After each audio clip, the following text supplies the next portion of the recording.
பார்த்துக் கொண்டிருப்பது 24 நியூஸ் தமிழ்.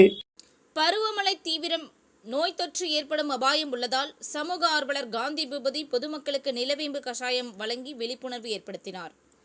மேற்கு தொடர்ச்சி மலைப்பகுதியில் அமைந்துள்ள கோவை மாவட்டத்தில் பொள்ளாச்சி, வால்பாறை சுற்றுவட்டார பகுதிகளில் கடந்த சில தினங்களாக தென்மேற்கு பருவமழை தீவிரமாக பெய்து வருகிறது.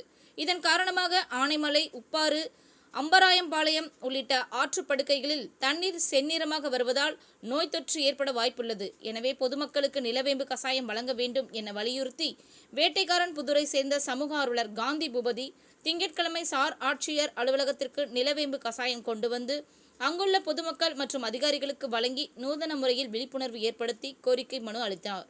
இதுகுறித்து சமூக ஆர்வலர் காந்தி பூபதி கூறுகையில், பொள்ளாச்சி சுற்றுவட்டார பகுதிகளில் தொடர்ந்து தென்மேற்கு பருவமழை தீவிரமடைந்துள்ளதால் ஆறுகளில் தண்ணீர் செம்மண் நிறத்தில் மாறி உள்ளது. கொசுக்களின் உற்பத்தி அதிகரித்துள்ளது. தண்ணீரில் நோய் தொற்று ஏற்பட வாய்ப்பு அதிகமாக உள்ளது. எனவே பொதுமக்கள் நலன் கருதி அரசு மருத்துவமனைகள், அரசு அலுவலகங்கள், பொது இடங்களில் பொதுமக்களுக்கு நிலவேம்பு கஷாயம் வழங்க நடவடிக்கை எடுக்க வேண்டும் என கோரிக்கை விடுத்துள்ளார்.